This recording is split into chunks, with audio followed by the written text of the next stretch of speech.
כאשר עצמי לכל הצדיקים האמיתיים שבדורנו ולכל הצדיקים האמיתיים שוכני העפר ובפרט לרבנו הקדוש צדיק יסוד עולם נחלנו יהיה מקום חוכמה רבנו רבי נחמן לפי ושמחה נח נחמן מאומן זכותו יגן עלינו וכל ישראל אמן. ערב טוב à tous, Baruch Hashem, c'était Ishmael, merci à Kadosh Baruch Hu encore une fois de nous réunir pour étudier sa Torah et en particulier celle de Rabbi Nachman de Breslev, que son mérite nous protège à tous. Amen.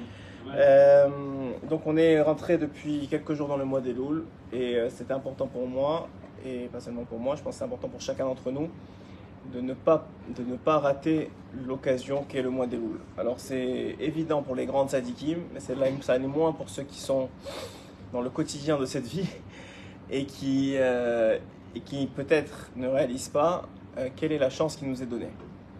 Alors on va essayer, Bezrat Hashem, Sata Ishmaya, Baruch Ata Adonai Eloheinu Melech Haolam, Shakron Yevon. On va essayer, Bezrat Hashem, Sata Ishmaya, de partager une certaine préparation ensemble et de voir qu'est-ce que Akadosh Baruch Hu, c'est quoi cette izdamnout, c'est quoi cette chance que Hashem nous donne en nous préparant Yom Adin qui est le Rosh Hashanah. Il nous donne un mois entier où le Baal HaTanya rappelle ce que le Zohar dit et ce que beaucoup de Sfarim disent, que à Melech Basadeh, le roi il est dans les champs. Qu'est-ce que ça veut dire que le roi il est dans les champs?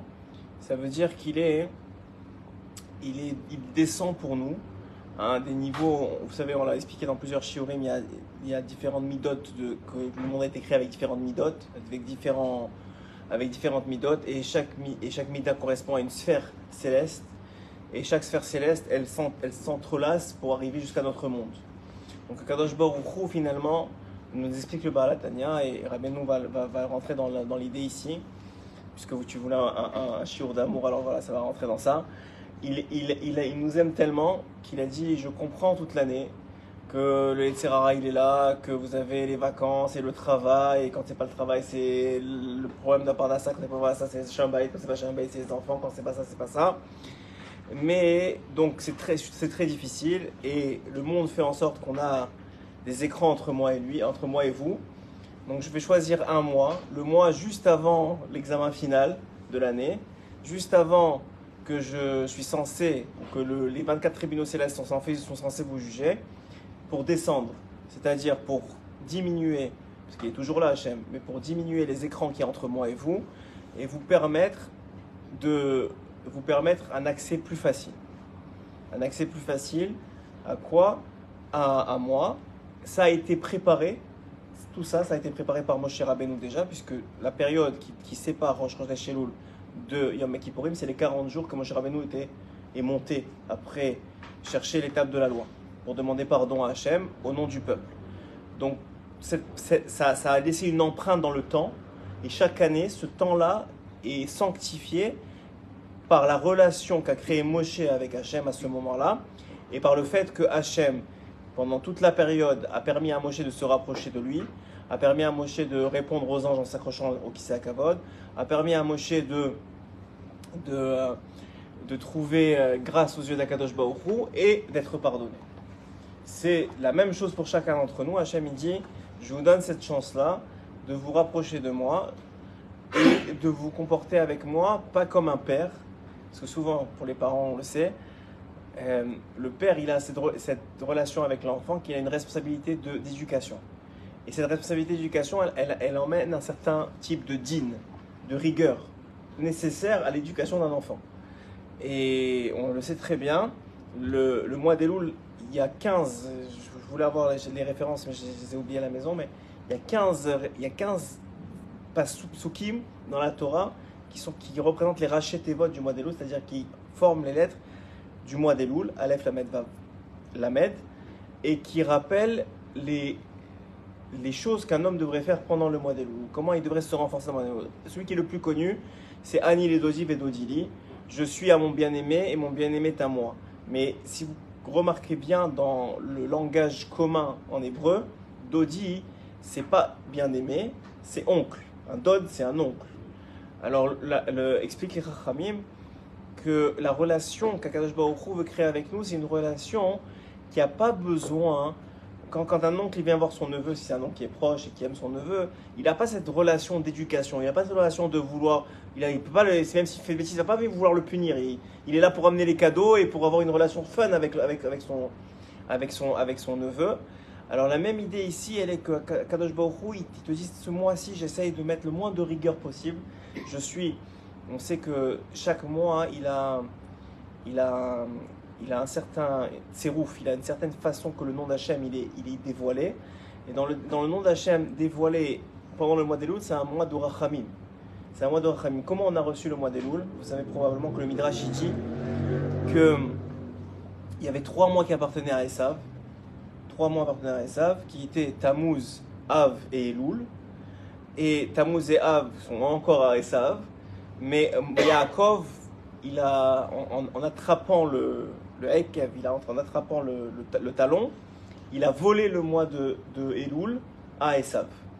Donc en vérité, le mois d'Elul maintenant qui appartenait à Esav, qui était censé être un mois de Din, parce que Yaakov il l'a rattrapé, il l'a récupéré, c'est devenu un mois de Rachamim en faveur du peuple d'Israël. Et ça tombe très bien parce que c'est juste avant le moment fatidique du jugement, où toute l'année prochaine, comme vous le savez, je le dis chaque année, où toute l'année prochaine va être décidée. Donc si maintenant un homme il sait que toute son année, elle dépend en vérité d'un seul jour, qui est le jour de Rosh Hashanah. Après c'est réparti différemment, la Torah, Rosh Hashanah, etc. On l'explique à chaque année. C'est-à-dire qu'en réalité, tout est décidé en potentiel, mais après ça, en fonction des actions, en fonction du comportement et en fonction de comment on va mériter de recevoir ce qui a été décidé, alors c'est réparti dans l'année. Ouais, mais par exemple la Parnassa, c'est la Parnassa. Maintenant, si la personne dans l'année, elle fait des choses qui vont lui faire perdre sa Parnassa, parce que c'est par exemple, comme il dit le Rabbeinu dans une Torah, la Torah 67 si je ne me trompe pas, où il se met en colère, alors cette Parnassa qui était décidée à Rosh Hashanah se transforme en colère, il a perdu cette Parnassa là. Donc maintenant cette Parnassa, mais elle était décidée à Rosh Hashanah, c'est pas maintenant il a perdu. Mais au moins elle était décidée, donc c'est quelque chose qui est très important. La Torah la même chose, même si elle est redistribuée le jour de Shavuot, elle a été en potentiel destinée à l'homme le jour de Rosh Hashanah. Donc ce jour-là, c'est un jour extrêmement important et on le dit à chaque année, ce jour-là, on est jugé sur 3 choses. La première, c'est sur l'année qui vient de passer. La deuxième, c'est sur le jour même. Donc c'est un tiers presque. Et il y en a même qui disent que l'essentiel, c'est le jour même. Et la troisième, c'est sur le projet que tu proposes à Hachem pour l'année à venir. Donc comment tu fais pour déjà réparer l'année passée? C'est le mois d'Elul. C'est-à-dire comment tu finis, vous savez, tout dépend de la fin. On dit un homme il peut être très riche et s'il finit miséreux, l'oaléno, tu préfères le gars qui a galéré toute sa vie, mais à la fin il est bien dans le sens qu'il vit et il a laissé sa fin, c'est ça qui détermine la vraie joie qu'une personne est là. Donc dans cette même idée-là, dit Rabbi Nachman de Breslev, le jour de Rosh Hashanah c'est le jour central. Il a dit j'ai reçu le secret de Rosh Hashanah, c'est pour ça qu'on va chez lui. Parce qu'il est capable de te faire passer les 24 tribunaux. Tu disais tout à l'heure que si Rabbi Nachman ne peut pas me sauver, qui va me sauver? Je pense que tu avais raison, c'est un peu de Roi Hakodesh que tu disais. C'est-à-dire qu'en réalité, il est capable de te faire passer par les 24 tribunaux et si aucun ne rend la personne Zakai, c'est-à-dire s'il le rend méritant, c'est-à-dire qu'elle le sort du problème, il va directement chez Akadosh Baruch Hu et à ce moment-là, Hachem, il est cool au Rahman et il fait passer les choses correctement. Mais on va dire que de toute façon, on n'est pas dans cette vie, oublions même le jour du jugement, parce que ça rappelle un peu comme une sorte de stress comme ça qui n'a pas lieu d'être. Mais on est dans ce monde pour évoluer, pour grandir, pour s'améliorer. Et on voit les années qui passent et on fait des montagnes russes. On a l'impression de faire des montagnes russes. En réalité, on monte. Mais comme il dit Rabbi Nachman, plus on se rapproche de la Géoula, plus en réalité on ne fait que s'améliorer. On s'éloigne de la faute et on se rapproche de la réparation. Donc on fait de la réparation. On se rapproche de la réparation. Mais quand même, cette sensation-là d'avoir l'impression d'un éternel recommencement, de ne pas avoir l'impression de tellement évoluer, même si Baruch Hashem, chaque année, on essaie d'ajouter un peu en tefila, en Torah, etc. Mais on n'a pas les yeux pour voir combien chaque millimètre qu'on fait, c'est énorme. C'est juste que nous, on ne le voit pas, mais chaque millimètre qu'on se rapproche d'Akadosh Baruch Hu, chaque millimètre qu'on a fait cette année pour préserver nos yeux, pour ne pas faire de la chanora, pour donner un peu plus de tzedaka et simcha, pour être juste sa meilleure de se rappeler que tout vient d'Hachem et que quand tu bois de l'eau, c'est parce que Hachem te l'a permis, parce que Hachem te l'a donné. Alors tu as l'impression que non, la bouteille elle est là, ça appartient à tout le monde. Mais si toi tu l'as, et tu peux en profiter, et tu as le goût pour la goûter, et tu as la fraîcheur pour la recevoir, c'est Hachem, c'est un cadeau d'Hachem. Et c'est parce qu'il t'aime, c'est pas parce que Stam. Alors tu vas me dire, mais non, mais n'importe qui aurait pu la prendre. Mais non, c'est pas comme ça que ça marche. Si toi tu l'as reçu, c'est parce que Mamash, c'est un cadeau. Et ça, c'est la preuve qu'Hachem t'aime. Si maintenant on est là, ici, c'est pour ça que je le dis maintenant, parce qu'à chaque fois je dis merci à Kadosh Baruch Hu. C'est pas donné à tout le monde de s'asseoir et d'étudier la Torah, de se rapprocher de lui, de connaître sa volonté. En plus, à travers les écrits de Rabbi Nachman, Mamash, il faut apprécier ces choses-là et c'est comme ça on active notre source de simcha dans le monde. Parce qu'un homme, il peut avoir les meilleurs plaisirs du monde, mais s'il n'arrive pas à apprécier ce qu'il a, et s'il n'arrive pas à le connecter à la source, et à ressentir l'amour qu'a Hachem pour lui à travers le fait qu'est-ce qu'il reçoit, il ne sera jamais heureux en vérité. Cet homme-là, il ne sera jamais heureux. Il peut avoir tous les meilleurs plaisirs du monde, mais il a l'impression que tout lui est acquis, et il voit juste ce qui lui manque. Et ça, c'est la source la plupart des problèmes du monde aujourd'hui. Donc maintenant qu'on a compris sincèrement que c'est un cadeau, il ne faut pas voir ça comme un test. Je ne me suis pas levé ce matin, je n'ai pas réussi à faire slirot. C'est une opportunité, c'est un cadeau. C'est un cadeau. Les slirot, c'est un cadeau. C'est un cadeau comme on dit, Ben Adam, homme, et on te parle en tant qu'individu, c'est-à-dire tu es le fils de Adam Arishon qui a fauté. Tu as l'occasion de réparer. C'est un cadeau maintenant, je te donne. Viens, lève-toi pour faire des tachanounim. Viens et dis à Hachem, j'ai fait ce que j'ai fait, mais je suis prêt à réparer, je suis prêt à m'améliorer. Et même ce que j'ai fait, tu sais très bien, toi, Hachem, que je ne voulais pas vraiment le faire. Que le monde, il m'emporte, que la difficulté, elle est là, que la part d'un ça, c'est difficile, que les enfants, c'est des fois, tu deviens fou. Et parce que c'est la fatigue, parce que tout s'accumule. Mais c'est pas une volonté profonde de faire le mal. C'est pas une volonté de m'éloigner de toi. Au contraire, tu vois bien, je me réveille maintenant. Maintenant que tu as juste un peu, réduit l'espace entre toi et moi, tu vois bien que je veux venir. D'ailleurs, c'est le Zman dans l'année, avec évidemment les Yamim Noraim, les Aserim et Tchouva, mais c'est 40 jours, c'est le Zman dans l'année pour faire l'Ibou des doutes. Je sais pas qui fait l'Ibou des doutes, qui le fait pas, on en parle tellement, mais il y a le terrain tellement grand que je suis sûr que c'est pas facile. Mais s'il y a un Zman dans l'année pour lever la tête au ciel et parler avec Hachem avec tout son cœur, c'est les 40 jours qui séparent le Rosh Chodesh Elul de Kippour. Et pourquoi ?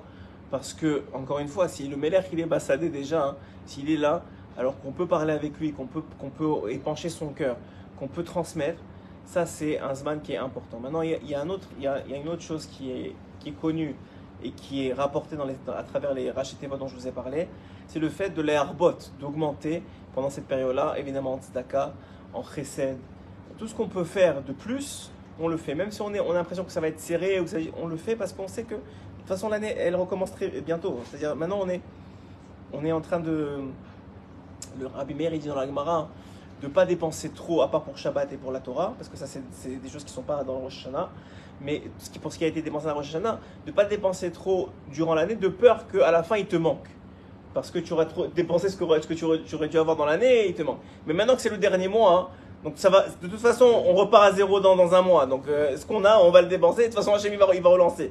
Donc l'idée elle est de ne pas faire attention trop aux gens, aux metzarim, aux difficultés de la vie, et de les harbot betzedaka, de les harbot donc d'ajouter dans la tzedaka, d'ajouter dans les tfilotes, d'ajouter dans la Torah, d'ajouter dans tout ce qu'on peut, parce que de toute façon on repart pour une année et on peut que montrer à Hachem qu'en réalité toute l'année qui vient de passer, et tout le monde, il y a eu des périodes bonnes et des périodes un peu moins bonnes, c'est tout le monde la même chose, et de montrer à Kadosh Baruch Hu que c'était pas parce qu'on voulait pas, c'est parce que la vie elle fait que tu m'as mis dans un monde de fous. C'est déjà bien si j'arrive à faire ce que je fais. Alors maintenant que j'arrive à faire ce que je fais, alors ajoute-moi. Parce que la réalité c'est quoi ? C'est que Baruch Hashem, si on est là aujourd'hui, c'est que Baruch Hashem au moins on a eu la santé cette année. Et c'est déjà énorme quand on voit tout ce qui peut se passer. Si déjà on a eu la santé cette année, on peut dire merci à Kadosh Baruch Hu, on peut commencer déjà à dire merci. Vous savez que la Yidou des doutes, elle commence d'abord par le remerciement. Le Rosh Hashanah d'ailleurs, on dit à Hachem, d'abord merci. Merci que tu m'as donné cette année qui vient de passer. C'est déjà le plus important. Tu m'as donné une année qui aurait pu être catastrophique comme on a eu dans les dernières années. Baruch Hashem, on n'a pas eu d'épidémie, on n'a pas eu de folie. On a eu une année plutôt correcte cette année, Baruch Hashem, la plupart d'entre nous. Et chacun avec ses difficultés évidemment, mais grâce à Dieu, c'est de façon générale en tant que peuple. Baruch Hashem, on a tenu. Et il reste encore un mois, on va espérer que ça va tenir encore. Et on veut une nouvelle année où on a la possibilité de s'améliorer, c'est tout ce qu'on veut. On veut réparer, on veut s'améliorer, on veut pouvoir donc continuer à donner la tzedaka, continuer à étudier la Torah, continuer à prier, continuer à avoir du shalom bayit, continuer à pouvoir éduquer nos enfants, et dans la simcha et dans la santé, c'est tout ce qu'on veut. Qu'est-ce qu'on veut de plus ? On ne veut pas d'autre. Le reste, c'est tout l'argent et tous les biens, ce n'est que pour servir ce but-là. Ouais. Donc si un homme il comprend ça, hein, il arrive à être très dans un mindset, dans une vision de la vie ce mois-ci, de savoir que dans un mois on est jugé. Alors c'est le moment de mettre de l'eau dans son vin. Maintenant il y a un aspect, c'est ça la Torah qu'on va faire aujourd'hui. La Torah 113, il y a un aspect particulier où il faut être très très vigilant le mois d'Elul. Alors je vous ai dit bien sûr qu'il faut les harbot, il faut augmenter en tzedaka, il faut augmenter en tefila, il faut augmenter en Torah, tout ce que tu peux faire de plus, ce que Hachem il te donne la possibilité de faire de plus, fais, ne compte pas, fais, et on comptera le mois prochain. Hachem il enverra Bezrat Hachem. Fais ce qu'il y a à faire et a confiance en lui, et Akadosh Baruch Hu il enverra. Comme il dit Rabbeinu sur le bitachon, il dit la vision c'est égal au bitachon. Ça veut dire que quand un homme il lève la tête au ciel, il enclenche ce qu'on appelle le bitachon, c'est-à-dire la foi. C'est-à-dire il dit Hachem, regarde, il n'y a que toi. Je sais que tout ça c'est que du bluff, il n'y a que toi. Quand il fait ça, il enclenche ce qu'on appelle le bitachon, c'est-à-dire la confiance en Dieu. Cette confiance en Dieu, elle crée un cli, elle crée un réceptacle pour recevoir la bracha qu'il veut de toute façon te donner et qu'il te donne sans que tu t'en rendes compte. C'est-à-dire qu'en réalité, il y a du shefa, il y a des milliers d'euros qui descendent sur ta tête. Ouais, tout le monde. Il y a des milliers d'euros qui descendent. Ça peut être des euros, ça peut être du shalom, ça peut être de la santé, n'importe quoi, mais c'est sous forme de bracha. Et l'homme, il crée des trous dans la ventilation, quoi. Il fait tomber par les côtés, par des fenêtres, tout ce qui est censé arriver. Donc maintenant, pour colmater les brèches, il dit, Rabbeinu, dans une des Torahs qu'il a, il dit, la façon de colmater les brèches, c'est le bitachon. Quand tu mets ta confiance en Hachem, Hachem, il colmate les brèches pour toi, pour faire en sorte que la bracha qui a été décidée à Rosh Hashanah, elle tombe sur toi. Parce que le problème, c'est que ça, elle peut être décidée, mais c'est pas tombé. Donc là, c'est le temps d'encaisser ce qui s'est passé, au moins le reste qui s'est passé cette année. Donc dans l'idée, elle est quoi? On va d'abord regarder ce qu'il dit ici dans cette Torah-là, et ensuite on va développer vraiment avec le cœur qu'est-ce qu'un homme il peut gagner, mais surtout qu'est-ce qu'un homme il doit travailler pendant ce mois d'Elul. Vous savez que tout le mois d'Elul, on a dit ça, donc on a commencé les slichot ce matin, et tout le mois d'Elul, c'est un mois de tachanunim, ça veut dire c'est un mois qui fait appel au cœur. On demande à l'homme de faire. Vous savez que les slichot, tout le but des slichot, c'est juste de faire tchouva à l'homme. C'est de prier à Hachem, de lui demander pardon, donc d'amener l'homme à un retour. La tchouva, c'est donc un retour vers Akadosh Baruch Hu, mais surtout un retour vers lui-même. Parce qu'on sait très bien que la partie qui est la partie de Dieu qui est en nous, c'est ça le retour qu'on doit retrouver. C'est-à-dire c'est le bien qui est en nous. C'est ça qu'on doit trouver dans ce mois d'Elul, et c'est ça qu'on doit trouver de façon générale quand on fait tchouva. Quand on fait tchouva, c'est pas un retour vers Dieu, Stam, le Dieu qui a créé le monde et qui est là et autour de nous. Non, c'est un retour vers nous-mêmes, vers le bien qui est en nous. Quand un homme il fait la tzedaka, quand un homme il donne un sourire à un autre, ou il donne un conseil, ou il prend de son temps pour aider l'autre, ou il juge positivement l'autre, ou il trouve la nekuda tova chez l'autre, il dévoile le Dieu qui est en lui, c'est-à-dire la partie de Dieu que Hachem lui a donnée, la vitalité divine qui est en lui. Et c'est ça qu'Hachem il demande à l'homme. Il ne demande pas quelque chose qui est extérieur à toi. Il demande ce qui est toi. Il demande la partie. Je t'ai donné une âme divine. Je t'ai donné une partie de moi, il dit à Kadosh Baruch Hu. Je veux juste la voir s'exprimer, c'est tout ce que je veux. Je veux rien d'autre. Je veux pas la partie de l'autre. Je veux la partie que je t'ai donnée à toi. Je t'ai donné une âme divine. Je t'ai donné une partie de moi. Je t'ai donné du bien. Tu es capable de faire le bien parce que moi je suis capable de faire le bien. Comme il dit Rabbeinu, c'est quoi quand on dit qu'on doit ressembler à Hachem? Quoi? Hachem il n'a pas de corps, il n'a pas de main, il n'a pas de truc. On dit ouais, Hachem il donne avec la main droite et il se met en colère. Mais c'est des images. C'est pas possible. Hachem, on ne sait pas c'est qui Hachem. Personne ne sait c'est qui Hachem. Donc l'idée elle est quoi? De ressembler dans ses midot. De la même façon qu'Akadosh Baruch Hu, il est midal rachamim. Il a la rachmanut. Avec les autres, nous aussi on doit ressembler à ça. C'est ça. Mais pourquoi? Parce qu'on a une partie de lui en nous. Si on ne serait pas capable de ça, si on n'était pas à l'image de Dieu, entre guillemets, encore une fois dans les sphirotes, comme on a expliqué au niveau du corps, que le corps il est séparé sur la main droite, c'est le chesed, la main gauche c'est la gvura, la bride c'est le yesod, etc., etc. Donc on voit que même dans la façon dont il a construit son monde, l'homme il a été aussi construit à cette image-là. Donc c'est l'expression de ça. Donc quand on est chesed avec l'autre, on exprime une partie de Dieu qui est en nous. Lorsqu'on est rigueur avec nous-mêmes, lorsqu'on va se réveiller tôt, on s'empêche de faire des avérotes, on fait attention à nos yeux, on est rigueur avec nous-mêmes, on exprime la partie dîne qui est une partie de Dieu en nous. Lorsqu'on va faire attention à la brite, comme il a fait Yosef Hatzadik avec son épreuve avec la femme de Potiphar, ou comme l'a fait plus tard comme l'a fait plus tard Boaz avec Ruth, ou comme l'a fait encore, comme le dit la Gemara, l'a fait plus tard avec la fille de, voilà, Palti ben, comment il s'appelle? Palti ben Ben sa mère. Comment il s'appelle Palti? J'ai oublié. En tout cas, qui s'est marié avec la fille de Shaoul. Shaoul qui malgré qu'on lui avait donné comme femme, il savait que c'était la femme de David et il s'est retenu d'être avec elle. Ça s'appelle Mekadesh le Yesod, la sphira du Yesod en nous.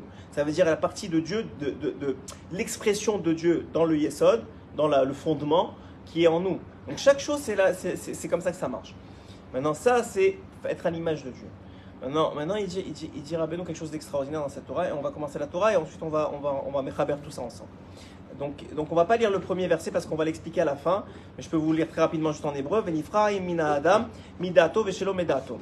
Donc il y a une rétribution, on enlève de l'homme, ou on rétribue l'homme à la fois selon ce qu'il a conscience et ce qu'il n'a pas conscience. Ça veut rien dire pour l'instant, mais vous allez voir comment il va expliquer Rabbi Nachman, comment Hachem il fait intervenir l'homme, ou il s'associe à l'homme, ou il fait intervenir l'homme dans son jugement.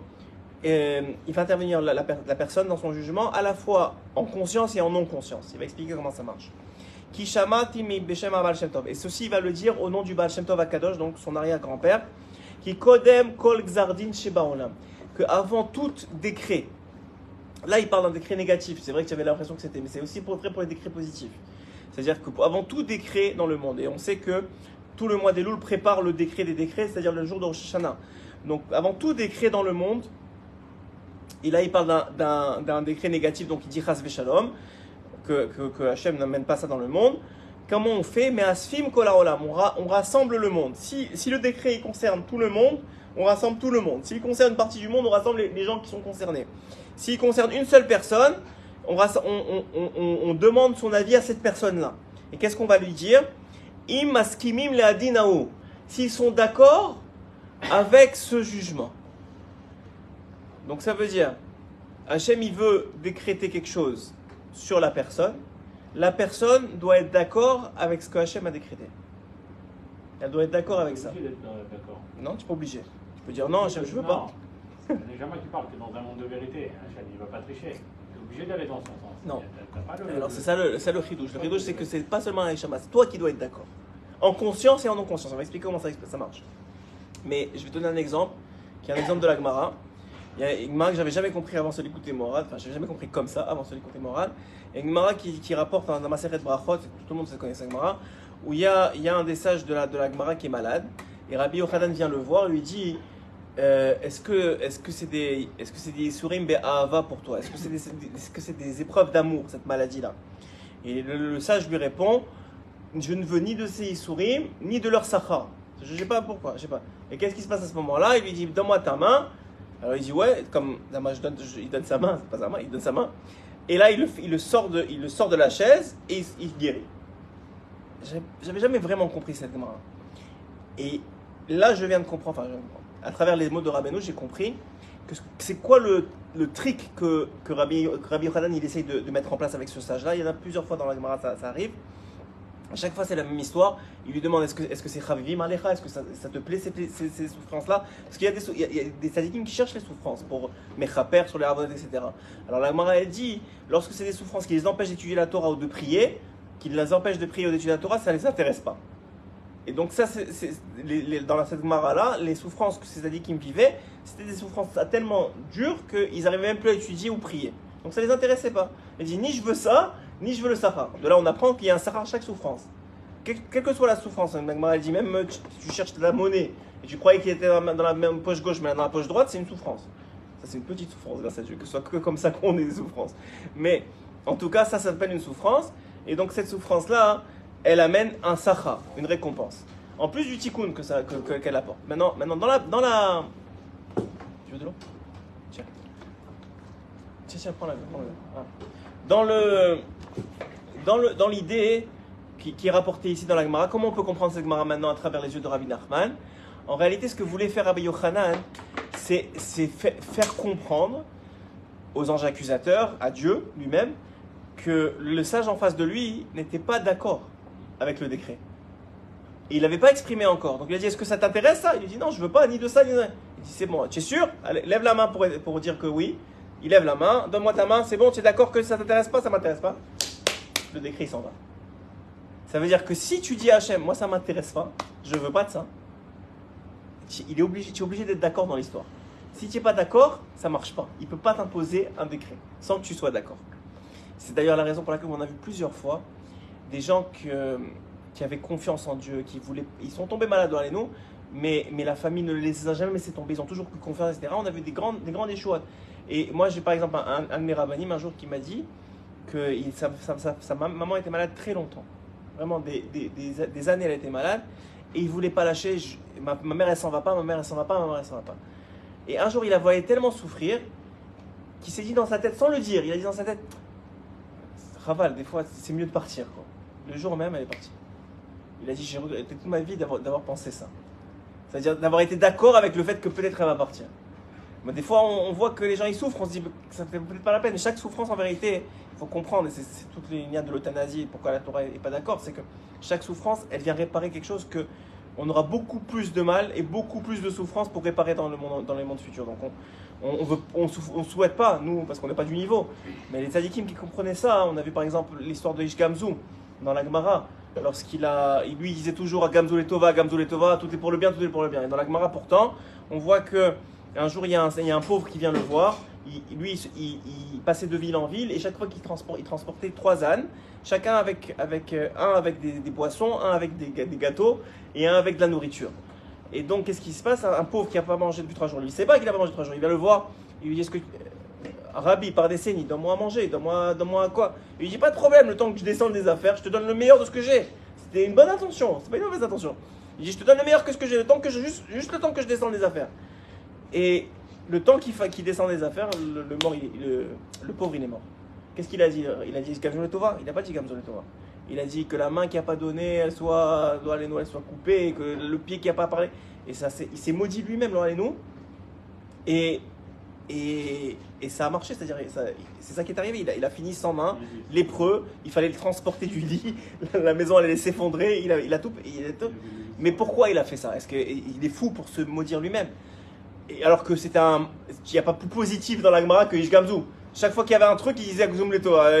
Dans l'histoire où on l'a envoyé, vous vous rappelez quand on l'a envoyé chez le roi romain, chez l'empereur, pour défendre un Israël avec le sac en or, on lui a volé, on l'a mis du sable. Il est arrivé là-bas, il a dit Gamzu Letova, Eliaonavi il est venu, il lui a dit non mais c'est le sable d'Abraham Avinu, ils ont jeté, ça est devenu des flèches, ils l'ont récompensé.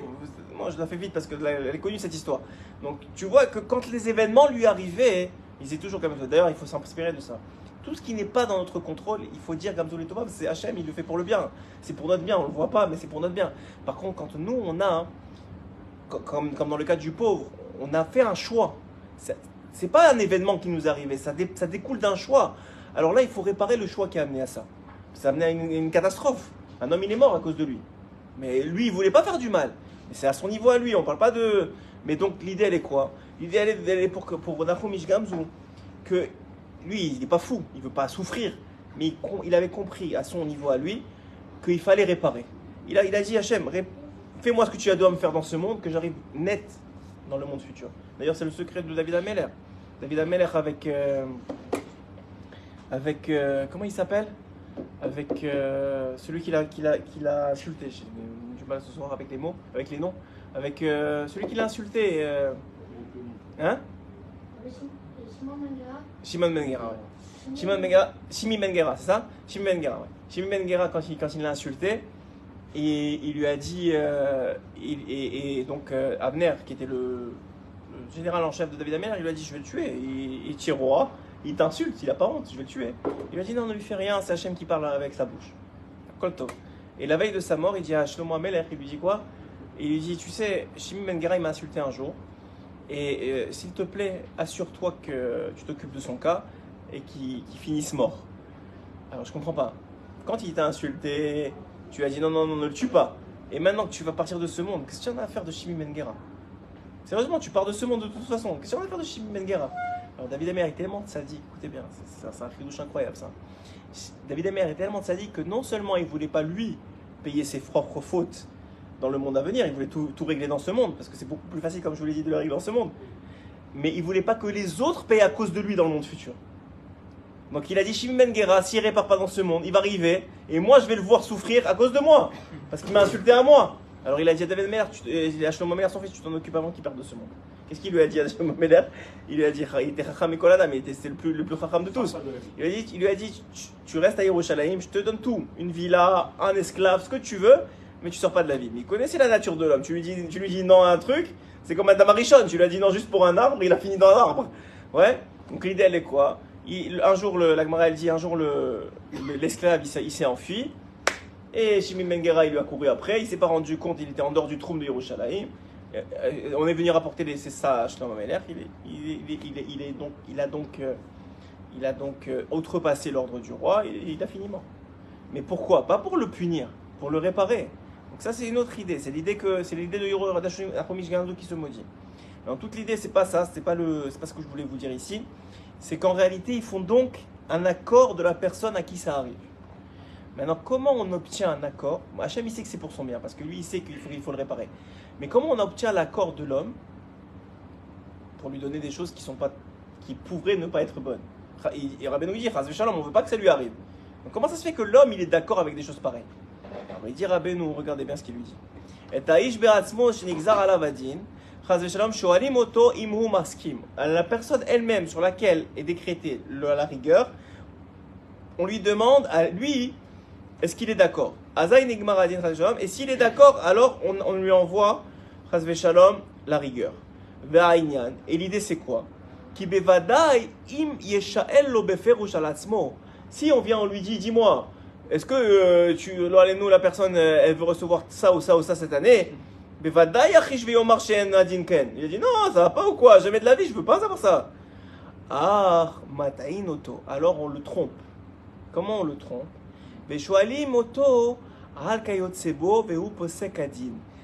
On lui demande pas sur lui, on lui demande sur les événements de sa vie. Comment, face à ses enfants, ou face à des voisins, ou face à des connaissances, ou face à des gens qu'il ne connaît même pas dans la rue.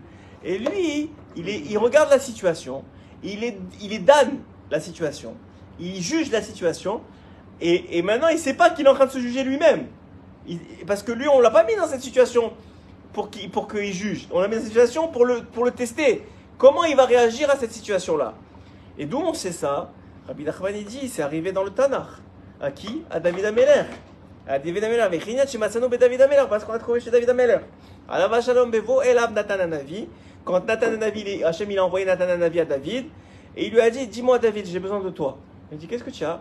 Il dit, voilà, j'ai un problème dans la ville, il faut que tu me dises ton psaque. C'est quoi, qu'est-ce que tu penses? Il lui dit, vas-y raconte, c'est quoi l'histoire? C'est écrit dans Shmuel Bet. Il lui dit, il y avait un homme, c'est pas rapporté partout, mais la Gemara dans Shmuel Bet elle raconte, pas la Gemara, le Tanar dans Shmuel Bet il raconte, qu'il y avait un homme, et que cet homme-là, il était extrêmement riche, il avait beaucoup de troupeaux, et puis à un moment, il avait un voisin, que lui il était extrêmement pauvre, il avait une seule bête. Il dit maintenant, cet homme-là il a reçu une fois un invité, et je sais pas pourquoi ce qui lui a passé par la tête, il s'est dit je veux pas donner de mon bétail, je vais aller prendre la bête de mon voisin. Il en avait une seule. Il a dit, je vais aller prendre la bête de mon voisin, je vais faire la shrita et je vais le donner à mon invité. Et il lui dit, c'est ce qu'il a fait.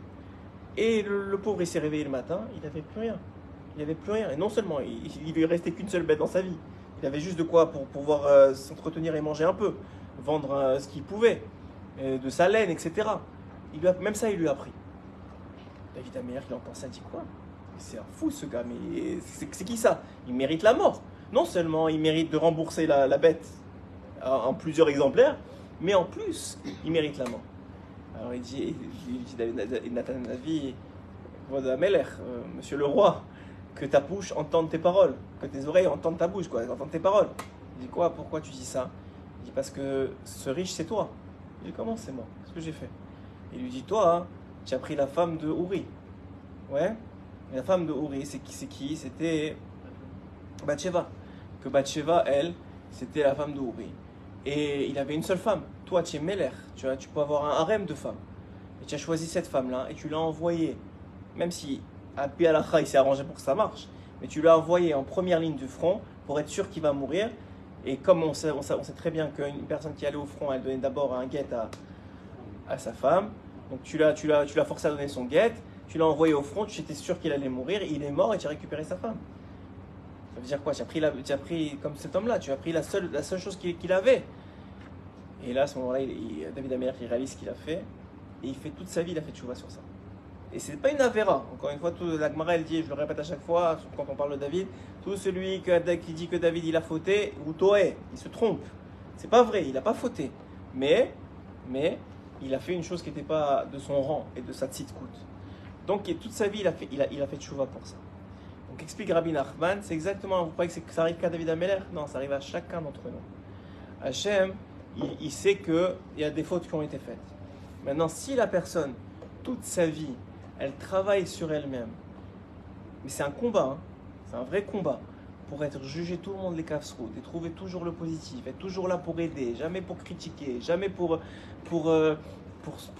s'enorgueillir sur l'autre, jamais pour rabaisser, jamais pour... Si la personne elle est comme ça, sachez qu'il n'y a pas un xardin mauvais qui peut arriver sur lui. Il n'y a pas. Maintenant, c'est vrai qu'il n'y a personne qui est comme ça. Toujours, on se fait avoir une fois ou deux. Hein? Comment il est meilleur à faire bonne note alors? Davka, grâce à ça. C'est ça le din, c'est ça la beauté. C'est qu'il a le fait qu'il juge positivement, Hachem dit ok, c'est bon, ça suffit. J'ai pas besoin de c'est toi qui te juges. C'est ça qui est incroyable. C'est toi qui te juges. Donc si toi tu dis maintenant à la personne en face de toi, au contraire, regarde, il essaie de se battre, et je vais venir l'aider, je suis là pour lui, et alors Hachem dit alors quoi? Et l'ange accusateur il dit regarde ce qu'il a fait.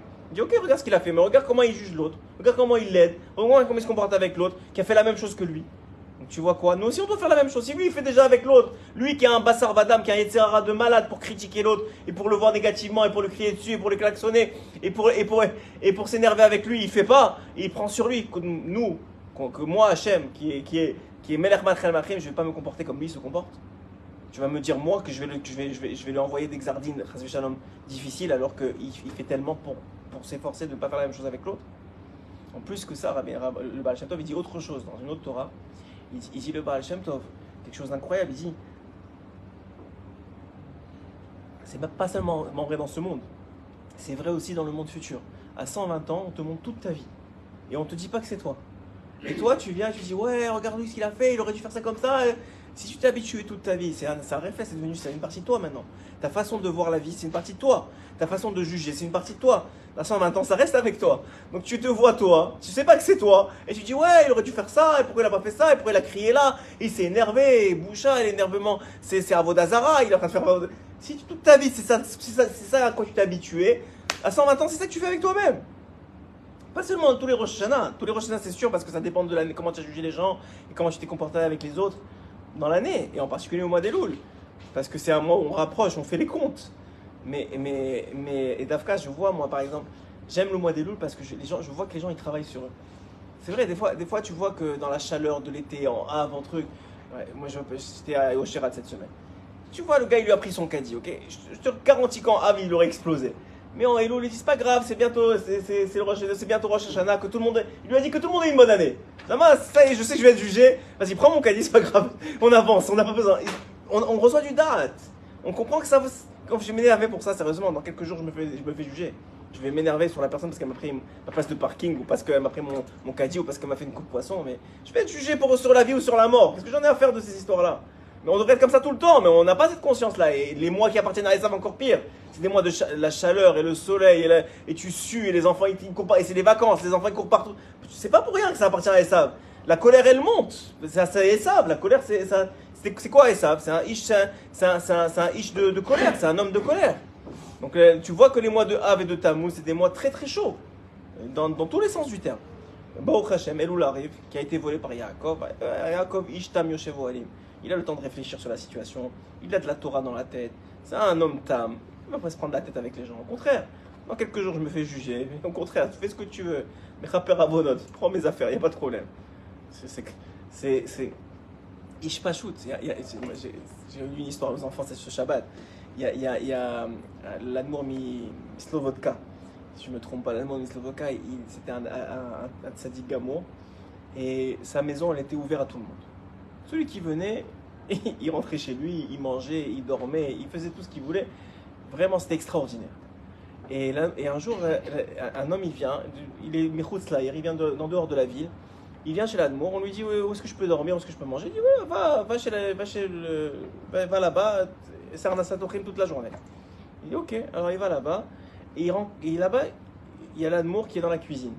Mais il ne sait pas que c'est lui le propriétaire de la maison. Alors il va voir l'Admour et lui dit dites-moi, vous pensez que si je reste quelques jours, ça va déranger le propriétaire? Alors il dit, je pense pas, moi ça fait déjà plusieurs semaines que je suis là, et il m'a rien dit. Il a dit, moi ça fait plusieurs semaines que je suis là, il m'a rien dit propriétaire. C'est-à-dire lui il a dit, ça appartient pas à moi, c'est à Kadosh Baruch Hu, moi-même je suis invité chez moi. Vous imaginez la tzidkout, qui aujourd'hui est capable de ça. Déjà si tu arrives à donner même en dehors de chez toi, c'est déjà bien, hein. Oublie chez toi.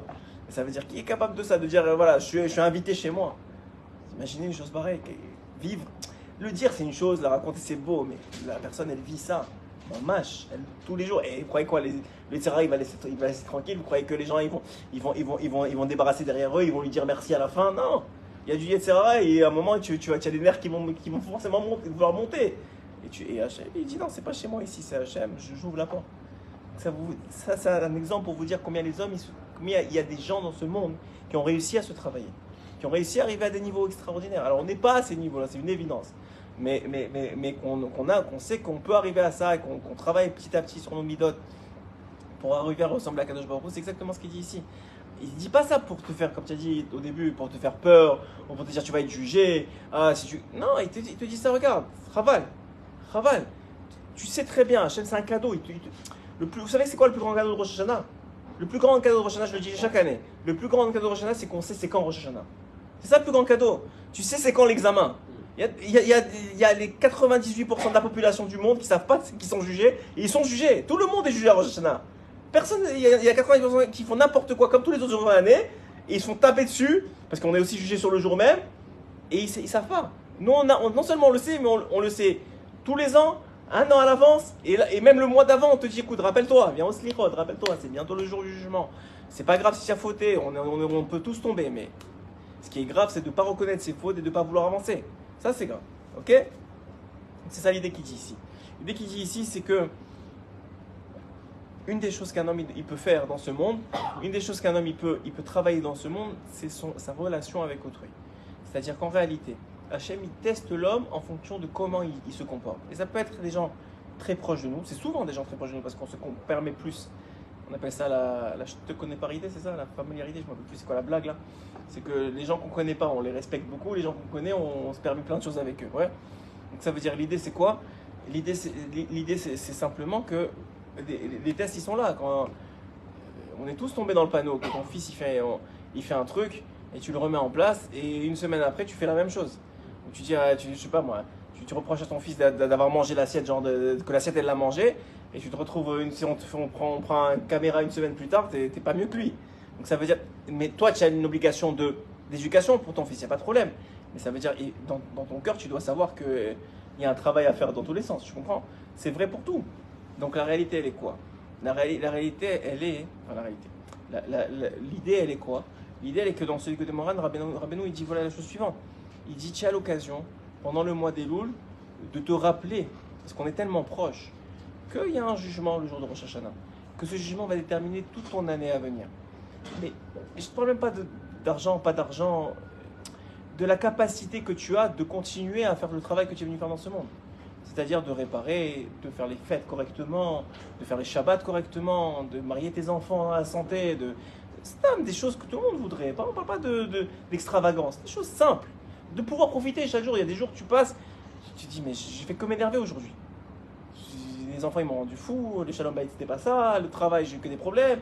Je dis mais où est la bracha dans la journée? Elle est partie la journée, Mchette, c'était la poubelle la journée. Ouais, j'ai pas arrêté. Donc ça veut dire quoi? Tu vois bien qu'il n'y a pas de bracha. Pourtant t'as pas manqué d'argent, tu avais le même compte que hier ou avant-hier, c'est juste que tu n'as pas profité. Tu veux profiter de ce monde, dans le sens tu veux profiter dans le bon sens, dans le sens de pouvoir ramasser de ce monde-ci les mitzvot et maasim tovim que tu es censé faire. Et donc il revient au verset qu'il a donné dans Masechet Avot, donc on sépare l'homme de son da'at, de sa conscience. Klomar, Shishoalim Dato Ve'af al pi chen hu. C'est-à-dire, on demande à sa conscience, à son da'at, à qui il est, sans lui dire que ça le concerne. Chez l'omidato, qui eno yodea shadinu alav, parce qu'il ne sait pas, quoi, que ça le concerne. Et ça, c'est vraiment très profond. Nous, on croit que c'est comme ça. Mais c'est dans toute chose de la vie, en vérité. Dans tout détail, ça marche. Hachem, il ne fait que nous juger. C'est incessant. Dans chaque situation, dans chaque truc qui nous arrive, on a la caméra de Dieu sur nous. Surtout en Eretz Israël. Dans toute chose qu'un homme il voit ou il écoute, il y a des choses extraordinaires qui sont cachées là-dedans. Il faut faire très attention de ne pas juger, de ne pas critiquer, de ne pas parler sur les autres, de toujours essayer de trouver le kafsrout, le point positif, de dire écoute, il est vieux, il n'a pas une vie facile, et si je peux l'aider, d'essayer d'aider la personne à s'en sortir si tu peux, ou si tu ne peux pas, de le guider ou de parler à quelqu'un qui peut l'aider. S'il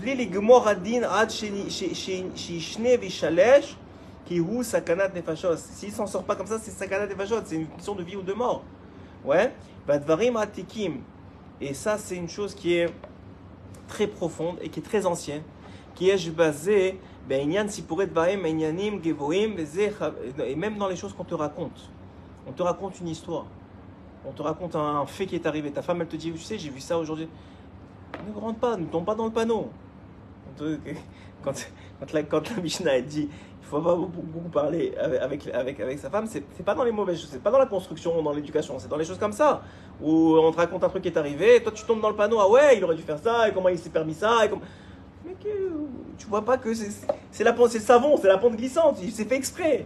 Et toi vas-y, il y a du savon, vas-y je me jette, mais tu cherches les problèmes, ouais. Mais voilà, tu vois, il te donne un exemple. Je ne me rappelle plus que je l'avais vu ici. Dans la Gemara, quand il lui dit, il lui dit, elles sont bonnes pour toi ces afflictions que Hachem t'a envoyées? Il lui dit non. Il lui dit ni elles ni leur sachar. Alors il dit alors donne-moi ta main et lève-toi. Tu vois, c'est exactement l'exemple qu'il donne. Klomar im en ata chafetz bahem, c'est-à-dire que si tu le désires pas, havli yeda alze, donne-moi ta main pour le prouver. En vérité, tu ne veux pas de ça. Et si quand tu lui as donné sa main, le tzaddik il a pu le sortir. Donc qu'est-ce qu'il fait le tzaddik en vérité? Le tzaddik, une des façons qui te sort des problèmes, c'est de te dire, tu veux pas les problèmes en vérité? Et non, moi je veux pas. Moi je voulais pas tomber dans ça. Je voulais pas regarder. Je voulais pas faire. Je voulais pas. C'était pas ma volonté. Le Tzara était là et la situation, et il faisait chaud, et j'étais fatigué, les enfants ils m'ont rendu fou, et il y a des circonstances atténuantes pour tout le monde. Il dit ok, bah alors tu veux pas, donne-moi ta main, et là c'est viens Ouman, c'est bon, allez, on sort de là-bas. C'est une blague, mais ça veut dire c'est aussi réel. C'est dans le sens que tu fais quelque chose, ça peut être Vidou Idvarim la veille de Rosh Hashanah, ça peut être les Slichot, fais quelque chose, montre que tu voulais pas. Tu vois bien, je me réveille à 5h du matin. Ça veut dire que tous les fois où je me suis réveillé à 10h, je voulais pas. Moi, je suis content d'être réveillé à 5h du matin. Au contraire, j'ai passé une super journée. J'ai fait net, je suis extraordinaire. Ça veut dire quoi? Ça veut dire que toutes les fois où je voulais pas, c'est pas parce que moi je voulais pas, parce que c'est vrai, il m'a tué. Mais si moi j'avais la force que tu m'as donnée ce matin, je l'aurais fait tous les jours. Quel kiff, au contraire. Si, la même chose, tu t'es pas énervé.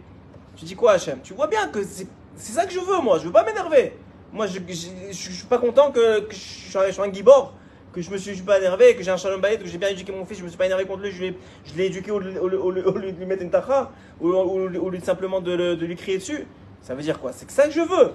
C'est simplement que tous les autres fois, il y a plein de circonstances qui sont arrivées que je voulais pas. Il dira ben si tu prouves à Hachem que tu veux pas, alors lui il dira aux anges accusateurs, il veut pas, laissez-le tranquille. Vous n'avez pas le droit. Mais il mérite. Non, il mérite pas. La preuve c'est qu'il veut pas. C'est une circonstance atténuante énorme. Et c'est pour ça qu'il dit Rabbi Nathan que tout va selon le Ratson. Tout le jugement de l'homme, il va pas selon. On ne dira pas 120 ans, même du Rosh Hashanah, mais on ne dira pas 120 ans à l'homme pourquoi tu n'as pas fait ça ou pourquoi tu as fait ça. Rabbi Nathan dit on ne dira pas ça à l'homme. On dira pourquoi tu n'as pas voulu ça et tu n'as pas voulu ça. C'est ça qu'on va lui dire. Pourquoi tu as voulu ça et pas ça? Et là tu devras prouver est-ce que tu as vraiment voulu ou pas. Et tu vas dire non, regardez, je voulais pas. Plein de fois je me suis réveillé, j'étais heureux, j'étais bien. Plein de fois je suis venu au shiur, je voulais étudier.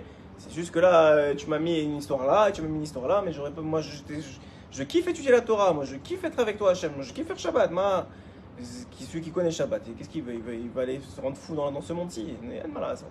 C'est comme les tzadikim. Les tzadikim, ils voient les gens, ils ont pitié d'eux. C'est qu'il y a quelqu'un qui est venu voir le Rachar.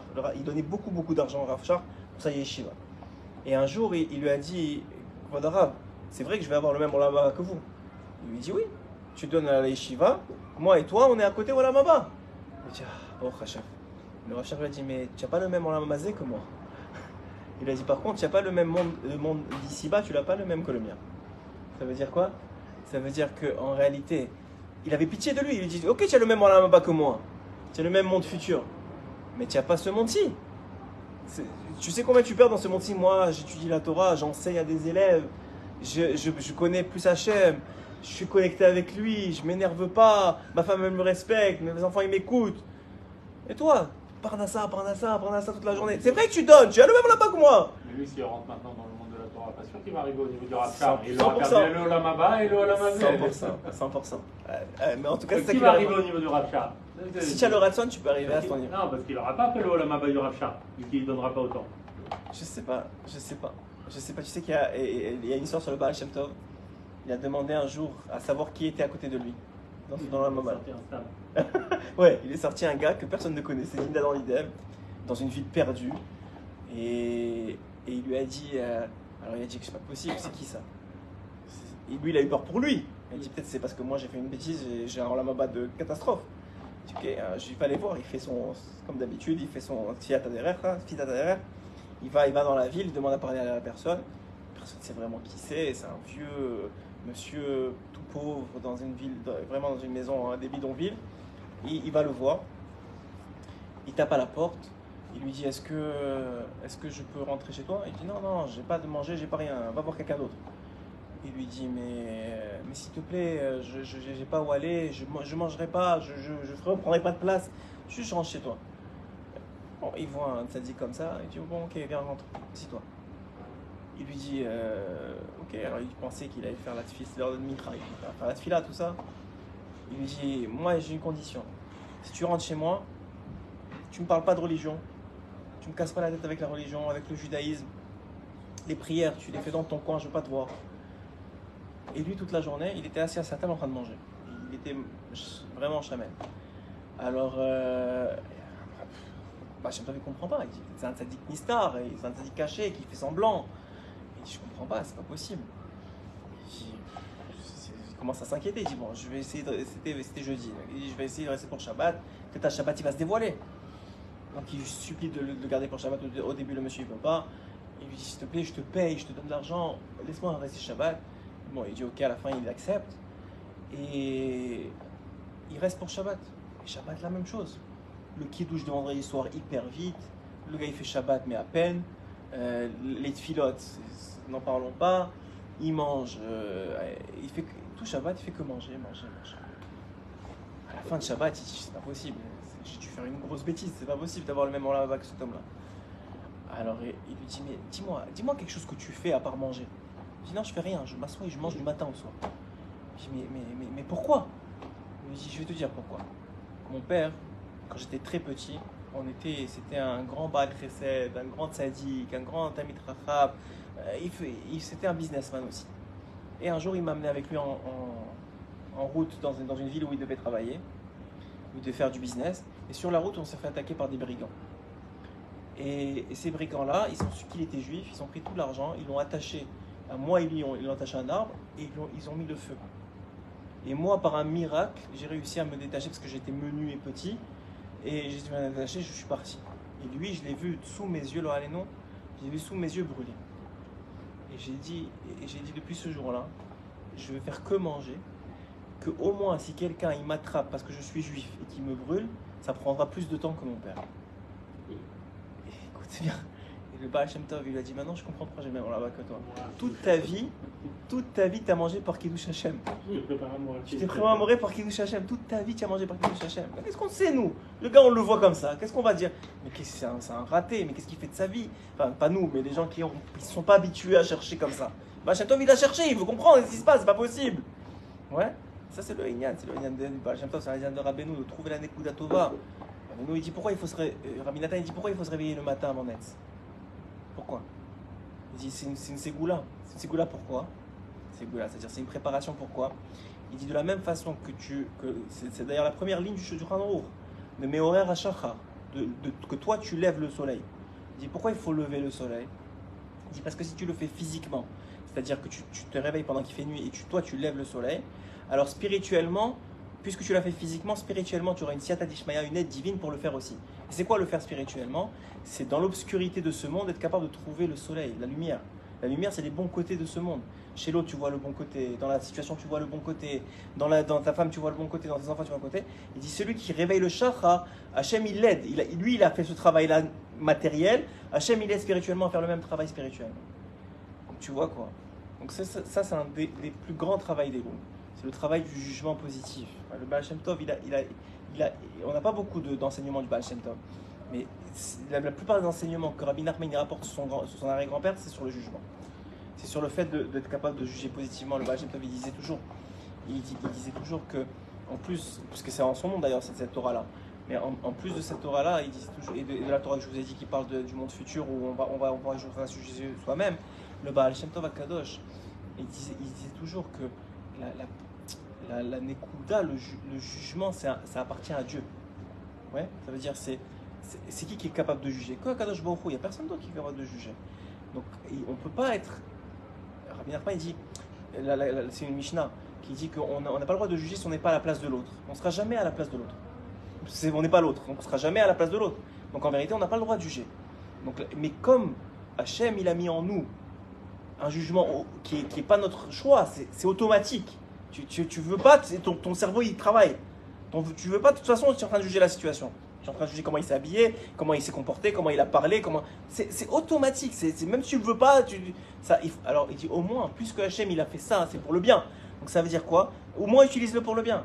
Ça veut dire si maintenant tu utilises ça que pour faire des jugements positifs, tu viens de tout gagner. Parce que de toute façon c'est là, tu peux pas t'en départir. Normalement tu devrais pas avoir le droit de juger, dit le Baal Shem Tov, parce qu'il y a que Hachem qui juge. Mais Hachem, il a mis ça en toi, pas pour que tu l'utilises négativement et que tu te fasses avoir par les terrains. À chaque fois qu'il y a une planche savonneuse, tu tombes. Non, c'est au contraire, pour être capable de juger positivement. Et si tu fais ça, tu as une garantie du Baal Shem Tov, que Kadosh Baruch Hu, il fera la même chose avec toi. Si tu viens au Man, c'est encore mieux. Voilà, Chazak ou Baruch, Kol HaKavod Lachem d'être venu et d'avoir participé.